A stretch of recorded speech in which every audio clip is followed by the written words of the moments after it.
Assalamualaikum warahmatullahi wabarakatuh. Alhamdulillahilladzi an'ama alaina bi ni'matil imani wal islam. Wassalatu wassalamu ala sayyidina khairil anam, sayyidina Muhammad wa ala alihi wa sahbihi wasallam. Amma ba'd. Qala Allah ta'ala fil Qur'anil Karim, a'udzu billahi minasyaitonir rajim. Bismillahirrahmanirrahim. Innallaha yuhibbut tawwabina wa yuhibbul mutatahhirin.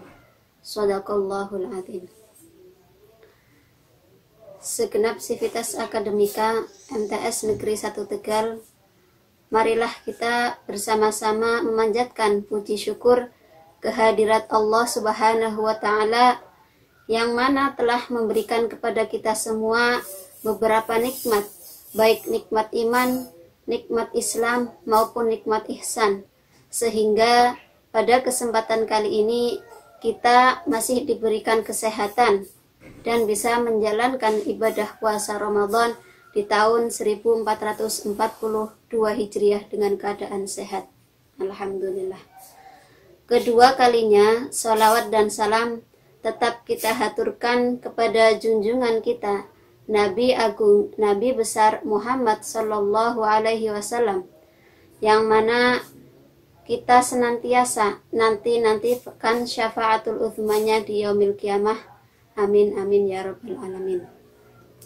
Kepada anak-anakku, siswa-siswi MTS Negeri 1 Tegal yang Ibu sayangi dan Ibu banggakan, pada kesempatan kali ini Ibu akan sedikit memberikan materi pada kegiatan pesantren Ramadan terkait toharoh atau pentingnya bersuci. Nah, sudah kita ketahui ya, bahkan kalian pun sudah mempelajari toharoh ya, di kelas 7 materi fikih. Ya, di sini sekedar mengingatkan saja ya. Berkaitan dengan toharoh, ya, kita tahu bahwa toharoh itu merupakan arti dari bersuci atau membersihkan diri. Nah, secara istilah, toharoh itu adalah membersihkan diri, badan ataupun pakaian dari hadas maupun najis. Nah, jadi keadaan atau cara kita menghilangkan hadas ataupun najis dengan cara membersihkan diri ya, ataupun toharoh. Secara umum atau secara garis besar, berdasarkan sifat dan pembagiannya, toharoh itu dibagi menjadi dua, yaitu ada toharoh lahiriah dan juga ada toharoh batiniah. Apa sih itu toharoh lahiriah? Nah, toharoh lahiriah itu yang sudah setiap hari kita lakukan ya.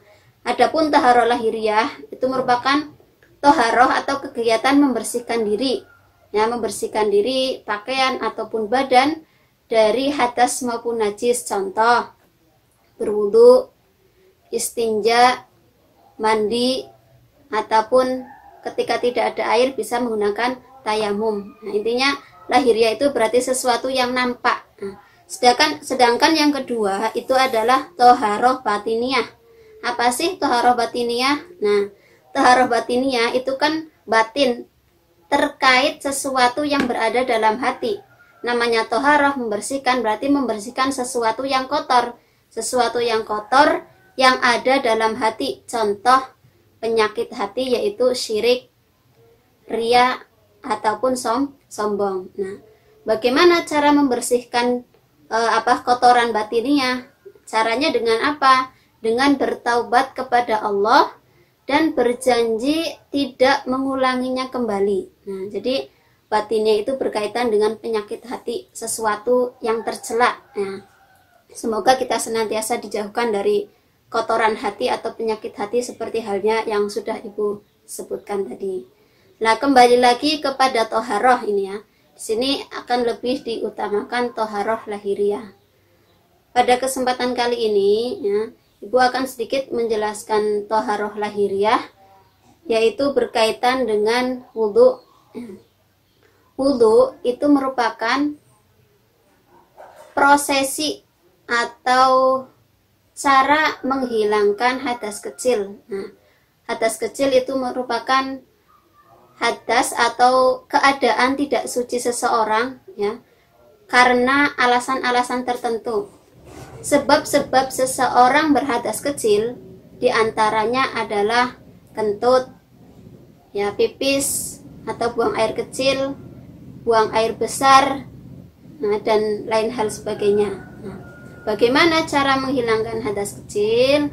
Di sini dijelaskan bahwasannya cara menghilangkan hadas kecil itu adalah dengan cara berwudu.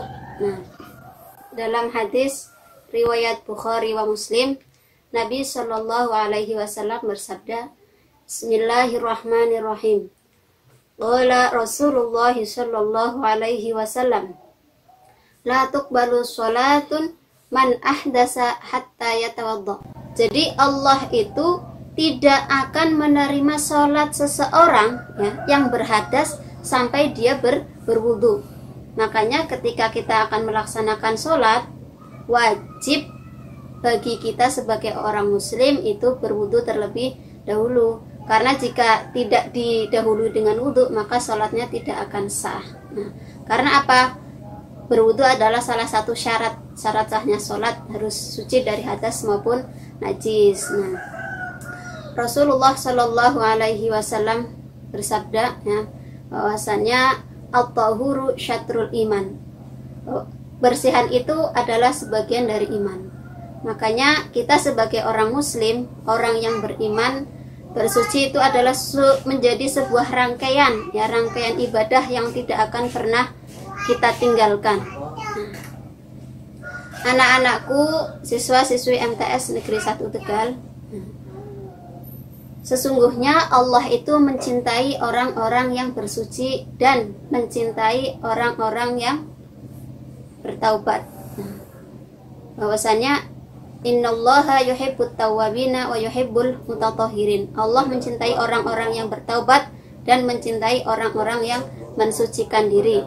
Nah, ada sebuah kisah, ini kisah teladan yang dialami oleh Rasulullah Shallallahu Alaihi Wasallam dan sahabatnya. Ini penting kita ingat, ya, bahwasannya tohara itu sangatlah perlu, sangatlah diutamakan.